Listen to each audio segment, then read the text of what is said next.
back to another episode of The Archives, a podcast where we discuss the 7 topics that are most important in our eyes for everyone to be aware of, at the least. And these topics include financial literacy, digital literacy, digital and technology literacy, psychology 3, philosophy 4, productivity 5, politics 6, and one more. Shit. One more. Every time. A history 7. There you go. There we go. And today we're gonna kick it off with the stock market because after what a 9 or 10 year bull run, the stock market has gone off the cliff by I want to say like by 10% in like 2 or 3 days. Something ridiculous. It's been closer to 20% in a little bit more time. Yeah. So I think the official thing is we're entering bear market, and if it drops 5% more, it's gonna be a crash. And if it drops 10% more than that, it's considered a recession. I read that today. Okay. I'm pretty sure about that. Yeah. So I mean, it was bound to happen. Yeah. It's a thing we saw coming. The circumstances, the catalysts of how and why it happened, a little bit of an unexpected. I mean, nobody can plan for disease and plague. Yeah. But Not a plague. I mean, Like figuratively. A biohazard. Yeah, I mean, you know what I mean. Yeah. Buzzwords, but I mean, yeah, it was coming. Everybody who was in the finance world had predicted it. Not everyone. Well, So like many prominent figures. yeah, a good amount of people who know what they're talking about said that this was coming, and yeah, man, I mean, it's part of the cycles of the economy. But one thing I will say is this, along with what we were talking about last time, the news infusing panic on the public, and I don't know if you've been keeping up, but all over the country, and I'm pretty sure all over the world, especially in first world countries mostly, panic is on. Panic is on. Panic is on. It's on full. There's no hand sanitizer. There's no wipes. Yeah. In UK, every time they restock anything, it runs out immediately. Here in US, capitalist market, hand sanitizer, a small bottle is like $60, something like that. Yeah. And that accompanied by the stock market, which in turn plummets many currencies around the world, including ours. It was bound to happen. It's a shame the circumstances that it all went down in. Yeah. You know what's really interesting? So there's this hedge fund called ARK Invest. Okay, so basically their focus is only disruptive innovation. So that means exponential technologies. Their main 5 focus areas of investment is all technologies that have still to go mainstream. And I bring this up because the CEO, she's like a very smart woman. Her firm has close to $8 billion in assets under management, so she knows what she's talking about. And she is one of the outspoken advocates of a market downturn to not happen, because I don't know the mathematics behind what she's saying, obviously, but her main thesis was in the 40s was the first period of time in human history, really, that we had a coalition of technologies to emerge together, like a group of hugely influential technologies to emerge at the same time. So at that time it was railways, electricity, and I want to say the steam engine, all around the same. Railways, electricity, yeah, I think it's like around the time of like Rockefeller and whatnot, maybe later actually, 1930s, 1940s. And that time what happened was those innovations were the drivers of the economy. Okay, so like there was a huge surge upwards, and the same thing repeated when the internet happened. Obviously, internet at a much larger scale. And if you look at the graph that plots the emergence of these technologies with economic productivity, it's a clear like upward spike. And what she's saying is unlike counter to what other prominent figures like Ray Dalio, for example, like he operates the world's largest private hedge fund, or one of the largest financial management firms, like 60 or 100 and 100 odd $100 billion, a lot. And he was an advocate for market crash. But what she's saying, her name's Kathy Wood, the CEO of ARK Invest.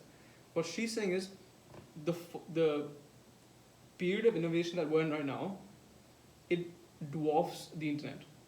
Because blockchain alone, let's for example, in terms of according to their estimates, is 2 or 3 times larger is going to create 2 or 3 times larger market capitalization, or in other words, in simpler words, of value than the internet.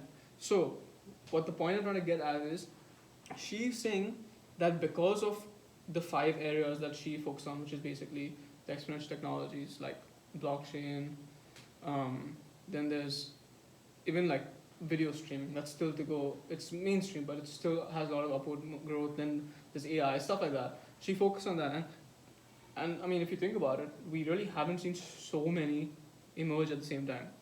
There's like biotech, because I think we've spoken about this. Like the cost to sequence one human genome in the early 2000s was upwards of $1 billion, and right now it's less than 1,000. So it's a huge, and by 2024 it's going to be less than 200. So this is a huge, like, different technologies, hugely influenced. Those are going to cure diseases, like cure cancer. Cancer is going to be a thing of the past. Like that's the fact. Like not now, but we know it's a curable. It's not like this, this enigma.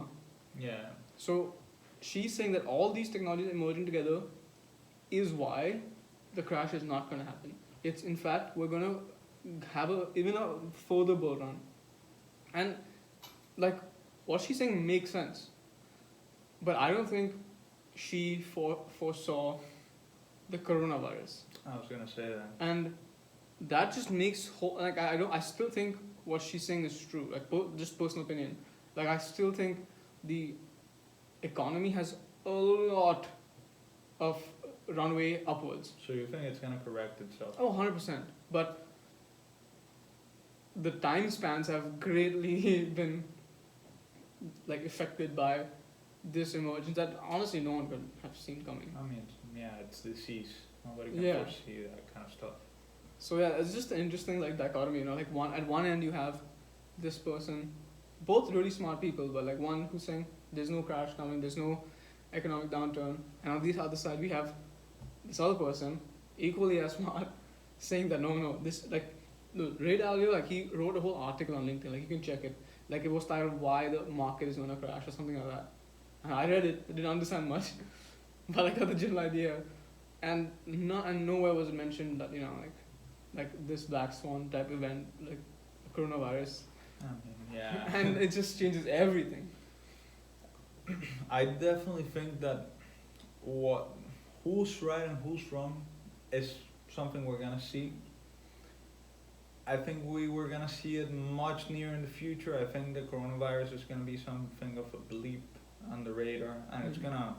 I mean, anything that's gonna happen, I still think it's gonna happen, because it's not like the coronavirus is the end of it all. It's not Ebola with the transmission of the flu, but it is gonna set back whatever's gonna happen a lot, because what we see today and what we've seen the past few days, and I mean, I don't know about other currencies, but I can tell in South America, for example, the Colombian peso, it hit a marker it's never hit before.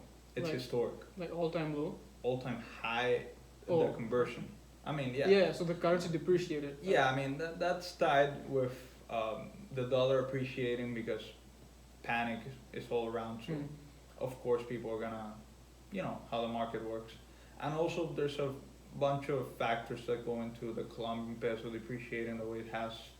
But it was a sudden spike, man. It was some 400 pesos in one day. It went from 3,400 to 3,800, which 400 pesos about 10 cents, and give or take. I mean, before the spike.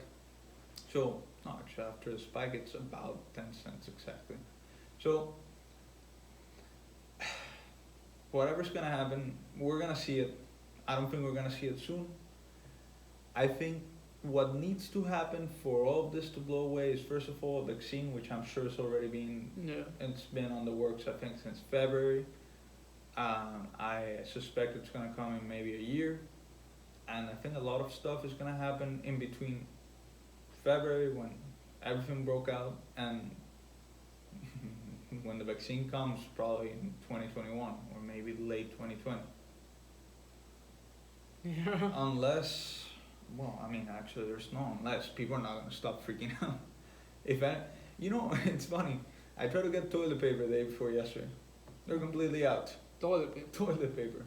What connection does toilet paper have? People are stocking up on everything, all essentials, canned foods, toilet paper, hand soap, yeah, just the feminine products, stuff like that. Yeah. People are stocking up like crazy. People, Yeah. some people's basements I saw on Reddit, they look like Costco, man. Yeah, just full of stuff. They could easily open a convenience store in their basements. Yeah, yeah, yeah. And my prediction, this is gonna blow over. Who am I to say anything? I'm nobody. I hope I'm right. But Yeah.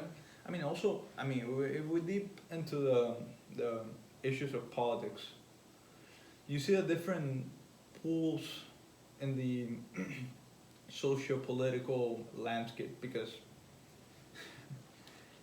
for example, Donald Trump, he's been downplaying the hell out of this disease, which clearly didn't calm down. What do you mean downplaying? Oh, Donald Trump is one of the big advocates that this is just the flu. It's just like the flu. There's no reason to panic. Okay. And I mean, I guess that's better than how some other people are taking it, but it's still not good. I mean, it's not the end of the world. It's not just the flu. It's the coronavirus, and we just have to properly take care of ourselves in order to combat that. But like, I don't understand. Like when he says it's just like the flu, No, what makes what he's saying untrue? that it. Because by like statistically, it has the same mortality rate. Not anymore. As of today, the mortality rate, according to the World Health Organization, is 3.4%. Okay, like And the flu is 0.4. 0.009%. So, Oh really? yeah, those are the numbers I read today. Yeah. And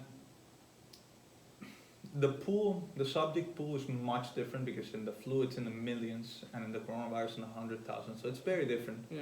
And the flu it's in hundreds of millions, I'm pretty sure. Yeah, I'm certain about that. So the pool is very different. And the fact is that the majority of people that have died are older people with Yeah. underlying, pre-existing underlying conditions like obesity, heart problems, Yeah. diabetes, stuff like that. So it's not that 3.4 mortality rate is anything to lose your mind over, but it's not prudent to downplay it like the flu, because what is true is that we should go, or at least people should be going into some kind of social recession, for lack of a better word, which just means avoiding crowded spaces. So maybe don't go to the movies this week, or Dude, I have to go to Costco tomorrow. I would strongly advise against that. But if you have to go, it's better for you to go now than later. Yeah. I mean, what are you gonna get, man? Because Like food. I don't I wish you luck finding the stuff that you're trying to know. get. Food, like eggs. No, perishables. I'm pretty sure that's not Yeah, right now. nothing. But if you're trying to get, like I said, toilet paper, just standard living stuff, Yeah. good luck. I mean, yeah, I don't need those. On top of everything, talking about the U.S. politics and specifically California. Recently, California went into an emergency state, I remember that. which has in turn caused campuses all across the state, specifically in LA where we are, to close down. We just got the email today Mhm. that our campus is gonna be closed Yeah. down until the 31st, until they assess the situation. 31st off? This May. month? Yeah. Oh, May. Sorry, not May, March. My bad. Okay, so this month. But let's be realistic, man. They're not gonna reopen it because it's not gonna get better. It's just Yeah. gonna get worse. Yeah, it's still the beginning. Yeah, this is still the tail end, not the tail end. No, not the thing. It's like The early. floor of it. Yeah, it's after the first tail. Yeah, it's The initial growth phase. we're still not at the thick of it. It's I still don't gonna think so. it's gonna keep getting worse. Hopefully, the market will stabilize. Hopefully, sorry to cut it off in the middle, but it's an interesting parenthesis now that we've talked about politics. This senator, this Republican senator, I mean, I hope I'm not wrong, but the way I read the news, which I read on Reddit, but I think it's legit, and I saw a picture. Yeah, no. He wore some kind of clown shoes and a gas mask to Congress or whatever, Okay. to his workplace, to mock the frenzy of coronavirus. And I think he's recently been tested positive for coronavirus. What? Yeah, because man, that's the thing. If you go out like nothing's happening, then Oh, yeah, he must have done something stupid. oh yeah. I mean, if you downplay it like nothing's going on, then yeah, I mean you're a much higher chance to get it. And the fact is that it spreads like wildfire. Yeah. So you should try to seclude yourself, not go out unless it's completely necessary, stuff like that. But there's no reason to have the market, crash over coronavirus or much I don't less. think I don't think the market crashed because of coronavirus. It just like started. It's a catalyst. Yeah, it triggered But- everything. It's definitely, I think if there is a recession or a crash, if what the, I'm sorry, I'm forgetting the name of the lady you were talking about, the CEO of, Oh, Kathy Wood. yeah, if she's wrong and the market does crash, I think it's gonna crash much harder than it would have before because of coronavirus, because panic is all over, man. It's Yeah. everywhere. That's how that happens. You know what I saw in the gym today? People were using the disinfectant, the soap basically that you're supposed to use to wipe the machines, Yeah.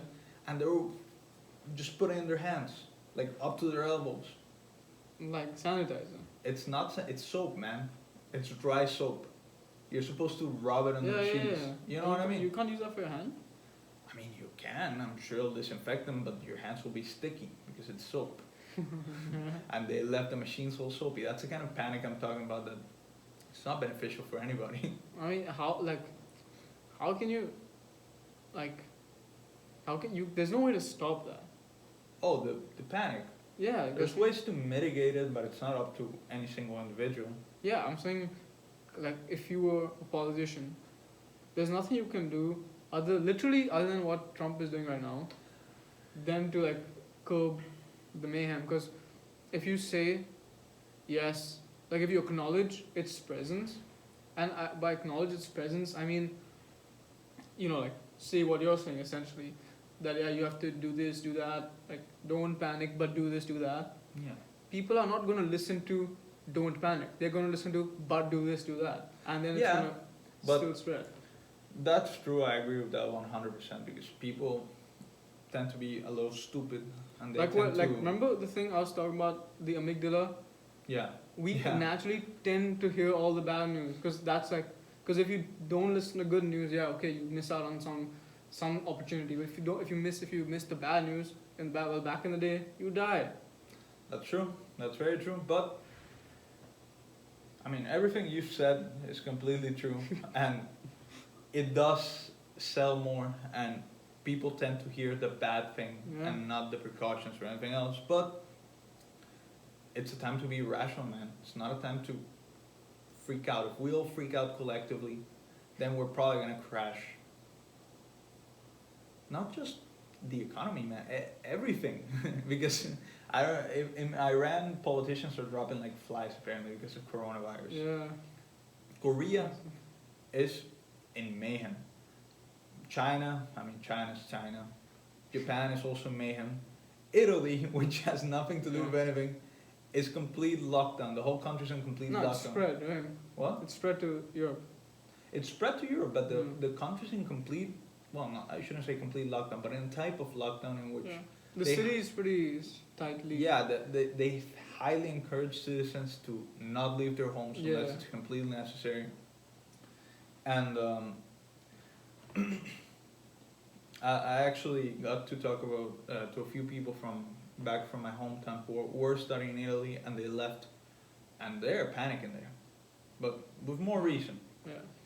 But point being, I think what's needed in order to mitigate the risks of this is to leave all the cashing in aside, leave your political ideologies aside, your economical gain, because there's a lot of money to be made out of this. Oh yeah. And for the good of society, for once, work together to try to minimize risk. I know it's not gonna happen. It's not gonna happen. But ideally, that's what should happen. Because if Republicans and liberals, not liberals, sorry, Republicans and Democrats get together, or the heads of them or whatever, figuratively, and they say, okay, let's leave our bullshit for a second, let's leave it aside. And let's try to help the citizens that are basically funding us all, doing all the stupid shit we do every day. And that goes down into the news channels, then, well, I might be able to get toilet paper. But obviously that's not what's gonna happen. The corporations, especially the small, what's the word? Small businesses and such, are gonna bank the most on this. I wouldn't be surprised if I find toilet paper in some non-chain supermarket for some $100 soon. Yeah, And possible. it's gonna run its cycle.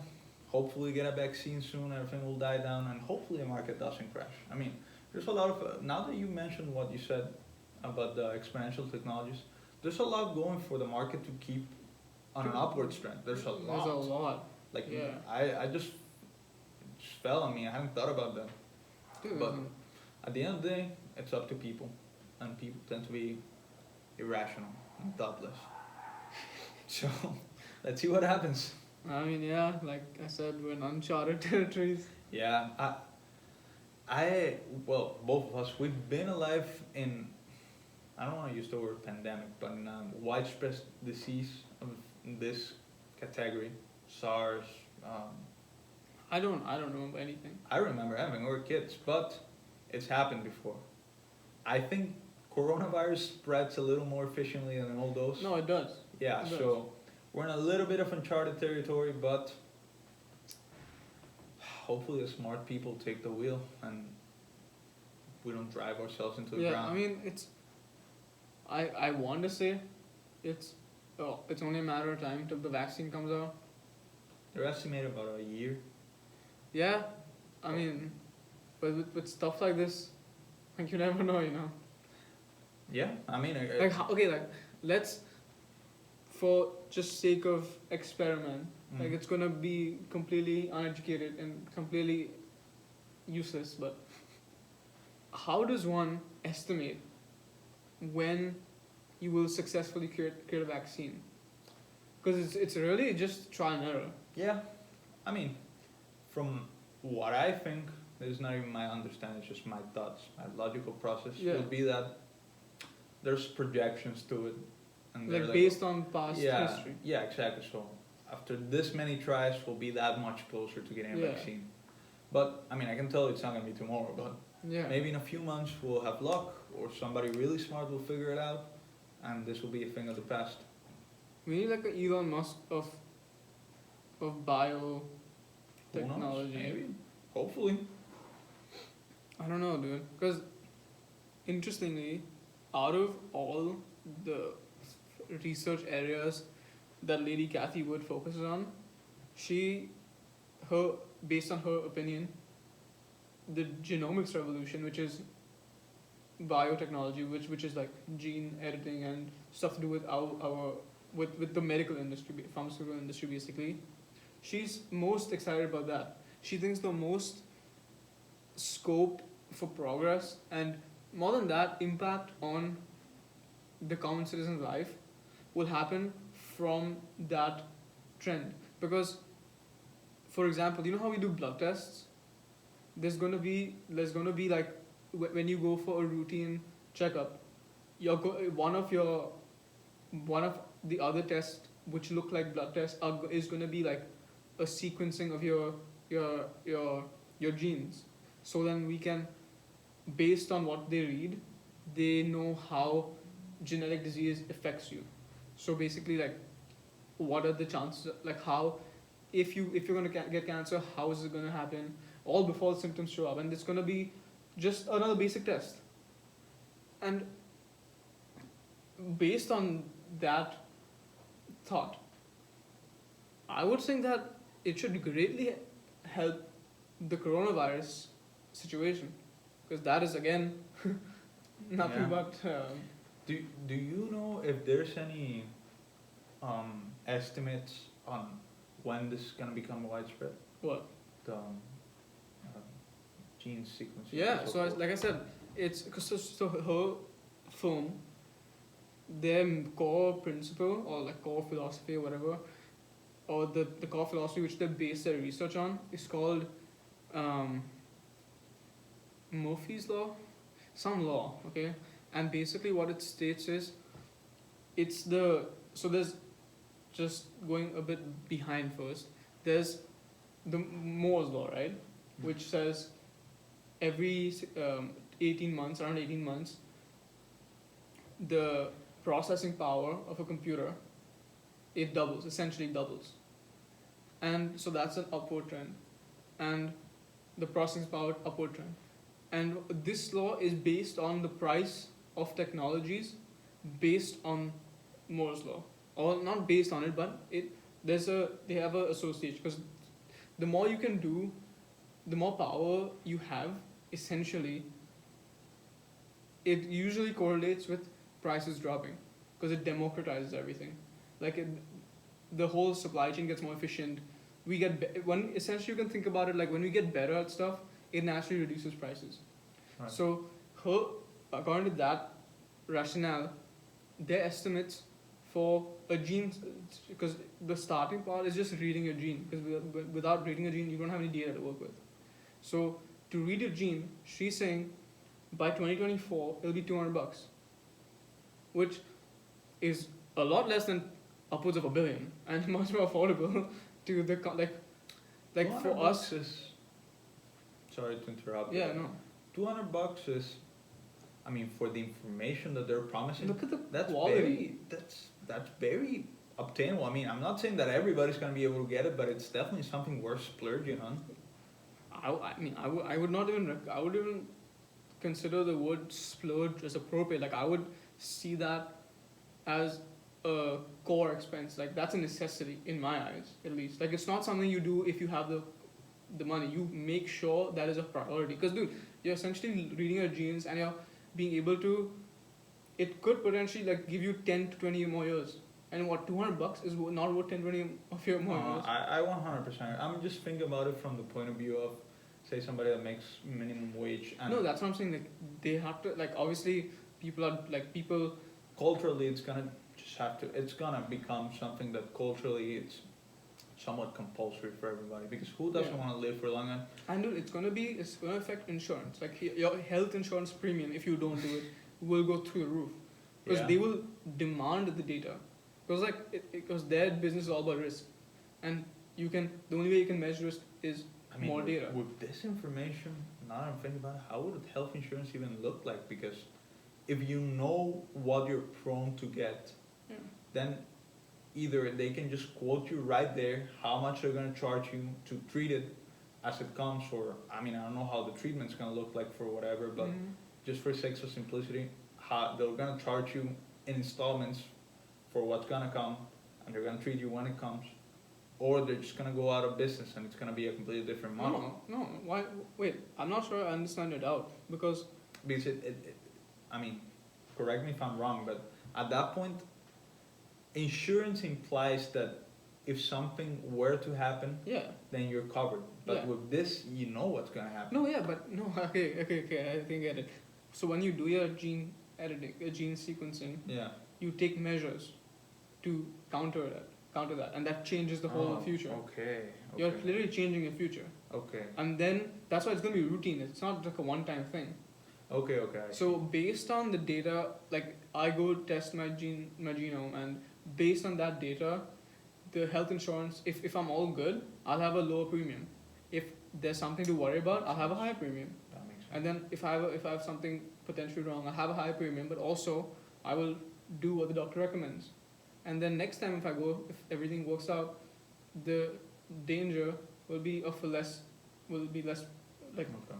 So less this is- less danger, Okay. and that would reduce my premium again. Dude, it's the same as you know what Tesla's doing, right? They also go into the insurance business. I heard that they were into insurance business, but I don't know the specifics of it. I mean, neither do I, but essentially, it makes a lot. It's ingenious, dude, because they're gonna essentially monopolize auto insurance, auto in the beginning, and then home insurance if it works out. So basically, auto insurance works based like any insurance works on the data you have, and right now the data traditional insurance company have is stuff like your record or the type of car you drive Your or age. your age, stuff like that, which is not bad, but it's It's not bad. limited. It's no predictor of Yeah. what's gonna happen. And what Tesla has is every mile driven by a Tesla is data on the driver.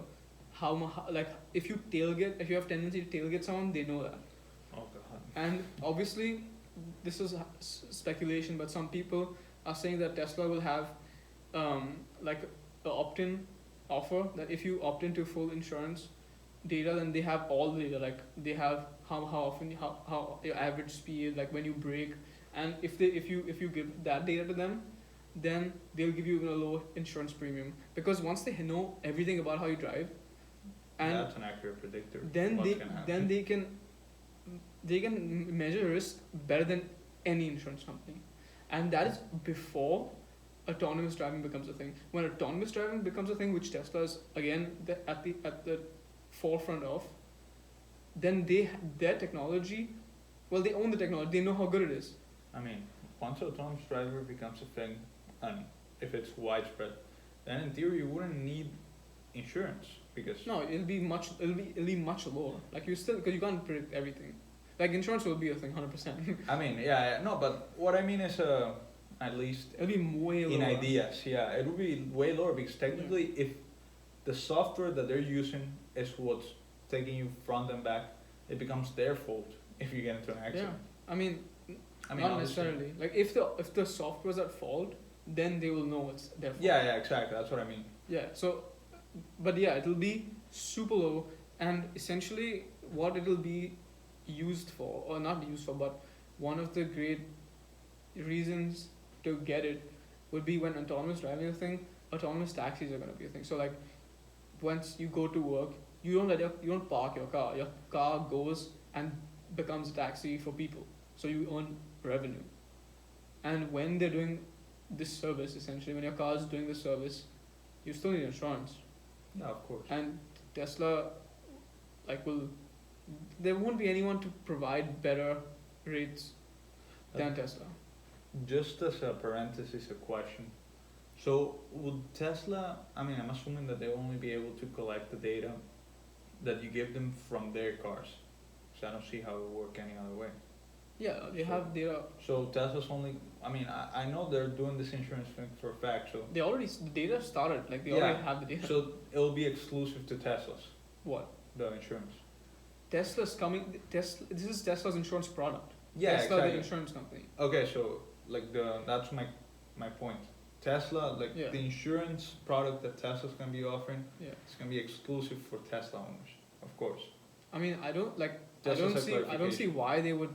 Like they wouldn't bother selling it to anyone else. They don't need to. Yeah, I mean, I just want to clarify. Like that would be unnecessary in their eyes. Yeah. Like why would you do it? Because you have a customer base which is poised to explode. You have all the data for your car. Do you think, just to, we don't have much time, so just a small, closer. Do you think that once the whole autonomous and electric car phenomenon explodes into the masses, do you Mhm. think that Tesla's gonna be at the forefront of it, or do you think that it's gonna be more of a, how should I put it, more of a equally divided thing amongst various competitors, or do Yeah. you think that it's Yeah. gonna be just, I don't know, like for example, tobacco is 5 big companies, so there's gonna be 5 I mean- big car companies, I mean, so what I think so are you talking about for autonomous driving, autonomous driving, Autonomous. not cars in general? not cars, autonomous. Okay, driving. so I think personally, Tesla will be at the forefront, and here's why. Because right now, there are, to my knowledge at least, there are two players, big players in this space. One is Tesla, and one is Waymo, which is basically, I believe it's owned by Google. Okay, and they have two very different approaches. So what Tesla is doing, because Tesla's cars are on the road, they're collecting data of how the roads are in very local environments. Okay, so their software adapts to the local environment, and they have loads of data, like much more data than Waymo. And Waymo's approach is not data driven. I mean, it is obviously all technology data driven, but it's not data driven relative to Tesla, because what they're doing is they're focusing on they only have their hub in San Francisco, and their cars, the software is made to like it's more reactionary, you know. It doesn't predict. It drives based on what happens, because they don't have the data, right? They don't have Tesla, for example. Tesla's cars are everywhere in the U.S. They're even outside the U.S., but in the U.S. is where the major influx has begun. Right. And every local environment has its own little nuances. It has its own little like black swan events. Like it has its own type of extraordinary event, like fires, for example. Like fires is more prone in the Malibu area, stuff like that. And what their software does is based on the data they collect from these local environments, it adapts to the local environments and evolves based on those needs. Okay? Okay. So, and just putting it out there, it's already right now, Tesla's cars are the top 1, 2, 3 safest. So that's already there. I didn't know that. So the X3 NS, Model X, Model 3, and Model S. And so, yeah, so they're taking this very localized, data-driven approach, okay?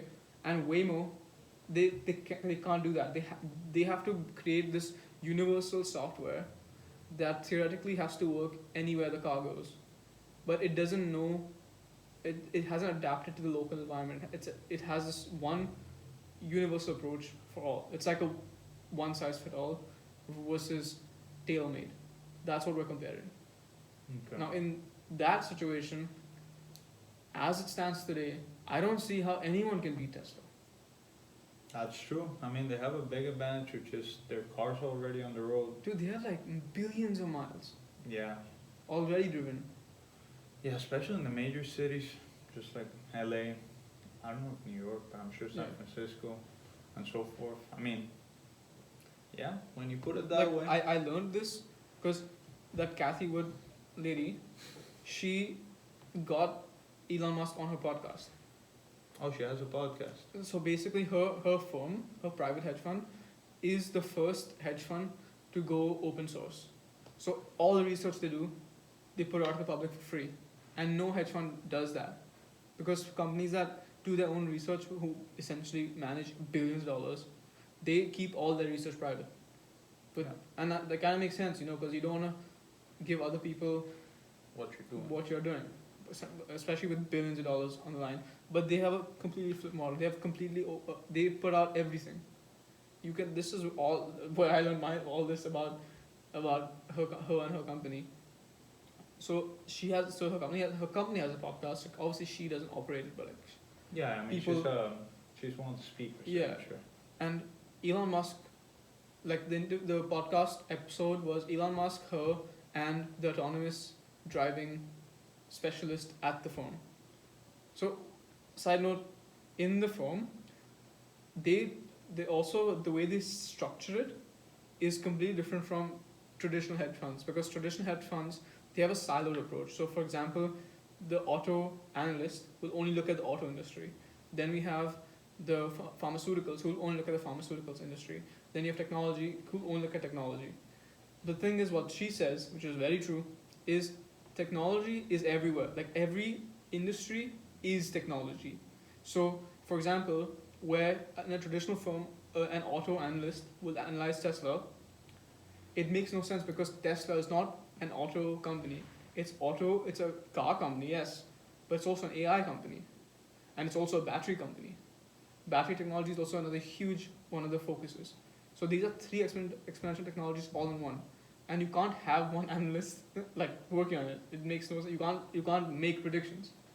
So in her company, they have like coalitions of autonomous agents, whatever battery. So basically, the one responsible for Tesla, that analyst, her and Elon Musk. And Elon Musk said this exact thing, that their approach to autonomous is distributed. Each local environment is evolving to be safest for that environment. Okay. So like, I don't see how, like, maybe there'll be new companies that, because governments naturally are against monopolies, right? I mean, Yeah, rightfully that's so. what I was gonna say. So if they're an entrance to compete with Tesla, this is just a completely uneducated prediction, but could be from, like, if Tesla's broken up. But if Tesla isn't broken up, I don't see how anyone can compete with them. Something to think about. Yeah, dude, that's why I'm gonna get a Tesla, dude, when I get a car. I'm still skeptical, but I think eventually everybody's gonna bite the bullet. Well, it's the safest, like, if you care about safety. Yeah, I mean it's gotten an increasing list of pros to it. To- So, Yeah, yeah, and it just keeps getting bigger. and But- it's gonna increase. Yeah. The price for one is gonna plummet. Like, we're nowhere near the price point Elon Musk wants. We're still way high. Like, the Model 3 is supposed to be the affordable car, and right now it's relatively affordable. It's like 30K. starting, so like 40 maybe. Like, yeah, it starts at 30, but So it starts 35, I think it starts. yeah. And what is, like, what would be affordable for the masses? Corolla, How much is that? like 20 something. Okay, so we're getting there. We're almost there. Yeah, I mean, for the masses, the affordability doesn't lie in the car itself in the MSRP. It's more about the second-hand and so forth value. That's where the masses, at least here in the U.S., Yeah. that's where the masses tend to Yeah. get their cars. I mean, even that too. Like Tesla, when autonomous takes over, yeah, just for the- that's just gonna change the game. for the fact of having an additional revenue stream that the car can provide, like when it's, because you don't park the car, you just let it go and Do its thing. like be an Uber essentially, an autonomous Uber. And yeah, Uber is gonna get destroyed by Tesla, because Tesla's getting into that business as well, the autonomous taxi industry. Uber is trying to develop some kind of AI. I mean, it's been going on for a few years, but I don't see Yeah. how Uber can But compete that's the with thing. Tesla. Again, the data, like, Yeah. it's invaluable, dude. That's the thing. Tesla has a dangerous combination of massive amounts of data, massive amounts of And money. also the battery, this is like not accurate as per like the technicality, but the idea is the idea is good. So basically, Tesla, the battery for the car they use is, so like when you build a technology, you start at the foundation, right? So the foundation, other traditional car companies for EV are starting with is like a car battery, like a regular car battery, or something that parallels a car battery. Dude, the foundation that Elon Musk in Tesla started with is, I want to say a mobile phone battery or a similar battery. So the initial starting price of each battery, like the curve which inevitably will happen, which is the downward curve for the price of both the batteries, the starting of the curve for Elon Musk is lower than the starting curve of the traditional car companies. So you see what I'm saying? The cost curve is going to continue, and the further down it goes, the bigger the advantage Tesla will have. So basically, the battery life also, Elon has won it, dude. Yeah, I mean the battery life it's astonishing now. It's going to be, he's aiming for one charge a week. Okay, that's something to look out Yeah, for. because Kathy Wood said it, like, she doesn't go to the gas station anymore. Because, like, usually she would go for the gas station, like, almost every other day. That's also a little exaggerated, depending on where you work. Yeah, but instead of that, she doesn't have to go to the gas station ever. I mean, yeah, with this AI self-driving car functionality, Uber, I mean, that's one of the byproducts of it. Your car drives itself, your car can go tank itself. Also, No, not that also. It's at home. oh, yeah, You I mean, charge with at Teslas. home. I mean, the